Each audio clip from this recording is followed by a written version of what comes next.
Ang mabuting balita ng Panginoon ayon kay San Marcos. May dumating na mga Pariseo at nakipagtalo kay Jesus. Nais nilang subukin siya kaya't hiniling nilang magpakita siya ng isang himala mula sa langit. Napabuntong hininga si Jesus at sinabi sa kanila, "Bakit naghahanap ng himala ang mga tao sa panahong ito? Pakatandaan ninyo, hindi sila bibigyan ng hinihingi nilang himala." At sila'y iniwan niya. Muli siyang sumakay sa bangka at tumawid sa ibayo. Ang mabuting balita ng Panginoon. Word of the day, hear what God has to say. Mapagpalang araw po sa inyong lahat. Kumusta po kayo? Ang ating word of the day ay faith. May mga taong humihingi ng tanda hindi dahil nais nilang maniwala, kundi dahil ayaw nilang maniwala. May mga pusong naghahanap ng ebidensya, hindi upang lumalim yung tiwala nila, kundi upang manatiling sarado sa maikling ngunit matalim na ibanghelyo natin ngayon. Isang salita siguro ang pwedeng bumalot sa buong mensahe: faith o pananampalataya. Lumapit ang mga Pariseo kay Jesus at nakipagtalo sa kanya. Humihingi sila ng tanda mula sa langit upang siya'y subukin. Hindi ito inosenteng paghahanap, hindi ito bukas na pagnanais na makilala ang katotohanan. Ito'y hamon. Sa kabila ng mga himalang naganap, ang pagpapakain sa libu-libo, ang pagpapagaling sa mga may sakit, hindi pa rin sapat para sa kanila. Sapagkat ang pusong sarado ay hindi napupuno ng tanda. Ito'y naghahanap pa ng mas marami upang manatiling may dahilan na hindi maniwala. Ang tugon ni Jesus ay kakaiba.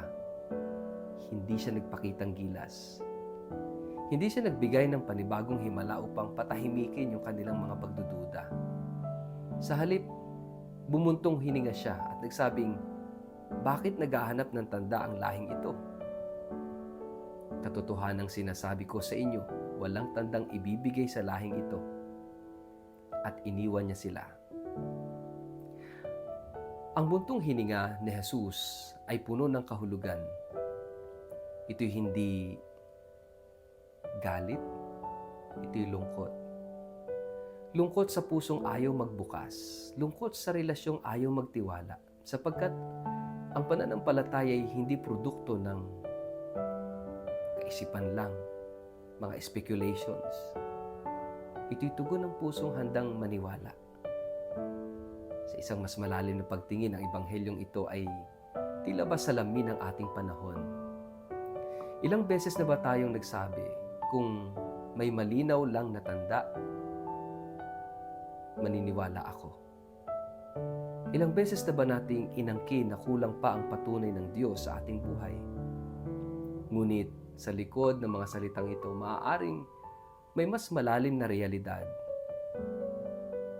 Takot sa pagsuko, takot sa pagbabago, takot sa tunay na pagtitiwala.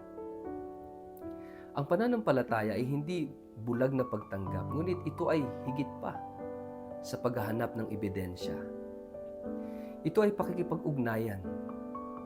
Kapag mahal mo ang isang tao, hindi mo hinihingi araw-araw ang patunay ng kanyang pag-ibig. Nararanasan mo ito at tinatanggap. Ganito ang relasyon sa Diyos. Ang tanda ay naroon na sa kanyang salita, sa mga himala ng buhay, sa presensya sa Eucharistia, sa pag-ibig ng kapwa. Ngunit kung ang puso ay naghahanap lamang ng something extraordinary, maaring hindi makita ang ordinaryong biyaya. Mga kapatid, may isa pang mahalagang aspeto itong ating ebanghelyo ngayong araw na ito. Iniwan sila ni Jesus, hindi dahil ayaw niya silang iligtas, kundi dahil ang pananampalataya ay hindi ipinipilit. May mga sandaling hinahayaan ng Diyos yung ating sariling kalayaan. Kahit yung kalayaang tumanggi. Ang pag-alis ni Jesus ay paalala na ang relasyon ay hindi maaring nakabatay sa hamon at pagmamataas. Ito'y dapat nakabatay sa tiwala at sa kababaang loob. Sa ating personal na buhay, saan tayo naghahanap ng tanda? Sa panalangin na may kondisyon? Sa pangakong kapag nangyari ito, maniniwala ako? Ang Ebanghelyo ay paanyaya na suriin ang ating motibo. Naghahanap ba tayo ng tanda upang sumunod o upang magdahilan? Mga kapatid, ang pananampalataya ay madalas nagsisimula sa mga maliliit. Isang hakbang, isang pag-oo, isang paglapit. Hindi ito laging dramatic, hindi ito laging may kasamang kidlat at kulog. Minsan ito ay tahimik na pagtanggap sa araw-araw na presensya ng Diyos. Minsan, ito'y pagpiling magtiwala kahit hindi malinaw ang lahat. May kaibahan ang pusong nagtatanong upang maunawaan at pusong nagtatanong upang tumanggi. Ang una ay bukas at handang matuto. Ang ikalawa ay naghahanap ng dahilan upang manatiling sarado. Yung ebanghelyo natin ngayon ay paanyaya sa unang uri ng puso. Pusong mapagpakumbaba. Puso na handang makinig. Puso na handang maniwala. Sa huli, ang tunay na tanda ay si Jesus mismo. Ang kanyang presensya, ang kanyang pag-ibig, ang kanyang krus, ang kanyang muling pagkabuhay. Ngunit ang presensyang ito ay nakikita lamang ng pusong may pananampalataya. Ang himala ay hindi laging nasa paningin. Madalas, ito'y nasa pagtanggap. Kaya nga magandang tingnan at magsuri tayo ng ating sarili. Humihingi ba tayo ng tanda upang lalong maniwala? O upang magkaroon ng dahilan na huwag sumunod sa Diyos? Sa ngalan ng Ama at ng Anak at ng Espiritu Santo. Amen. Panginoong Jesus, palalimin mo ang aming pananampalataya. Iligtas mo kami sa pusong lagi naghahanap ng patunay, ngunit sarado naman sa pag-ibig. Turuan mo kaming makakita ng iyong presensya sa araw-araw at magtiwala kahit hindi malinaw ang lahat. Gawin mo kaming pusong handang maniwala at sumunod sa iyo. Amen. Pagpalain kayo't ingatan ng makapangyarihang Diyos, Ama, Anak at Espiritu Santo. Amen.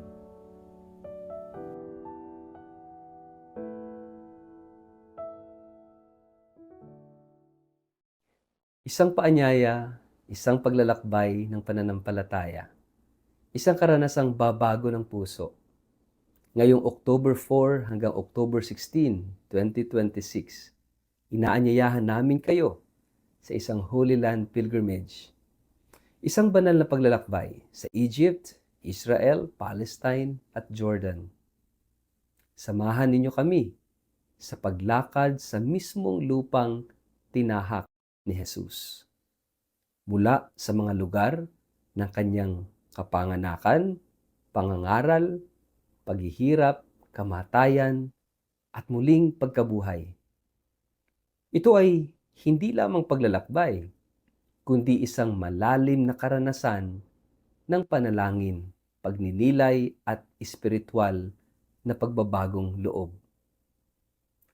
Ang pilgrimage na ito ay pangungunahan po ng inyong lingkod. Magiging kasama ninyo sa bawat hakbang ng panalangin, misa, at pagninilay sa mga banal na lugar ng ating pananampalataya. Huwag niyo na pong palampasin ang pagkakataong ito na maranasan ang banal na lupain, hindi lang sa isip, kundi sa puso. Kung kayo po ay tinatawag. Kung nais ninyong palalimin ang inyong pananampalataya, baka ito na ang inyong panahon, ang inyong pagkakataon. Makipag-ugnayan po sa amin. Pwede kayong magpadala ng mensahe sa email sa inquiry@tobiyahe.com, mag-text o tumawag sa 0917-317-4536. Holy Land Pilgrimage 2026. Isang paglalakbay ng pananampalataya, isang biyayang dadalhin habang buhay.